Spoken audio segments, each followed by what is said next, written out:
ഏറ്റവും ഖൈറായ പിതാവാരെന്നറിയുമോ? മനുഷ്യന്മാരിൽ ഏറ്റവും ഖൈറായ പിതാവാരാണ്? ഏറ്റവും ഖൈറായ ഭർത്താവാരാണ്? പടച്ചവനെ അല്ലാഹുവിന്റെ പ്രവാചകൻ എവിടെന്ന് പറഞ്ഞു കൊടുക്കുകയാണ്. മാതാതാ ഏറ്റവും ഖൈറായ പിതാവാരെന്നറിയുമോ? മക്കൾ ആഗ്രഹിക്കണം, പടച്ചവനെ എന്റെ വാപ്പ എപ്പോഴും എന്റെ വീടിന്റെ അകത്തുണ്ടാകണം.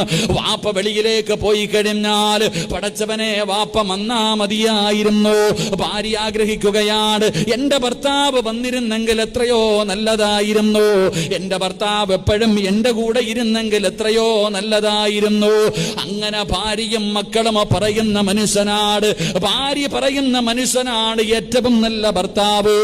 മക്കള് വാപ്പാനെ കാണാനും കൂടെ ഇരിക്കാനും വാപ്പയുടെ സ്നേഹം എപ്പോഴും വേണമെന്ന് മക്കൾ ആഗ്രഹിക്കുന്ന വാപ്പയുണ്ടല്ലോ, ആ വാപ്പയാണ് ജനങ്ങളിൽ ഏറ്റവും നല്ല വാപ്പയെന്ന് ആദരവായ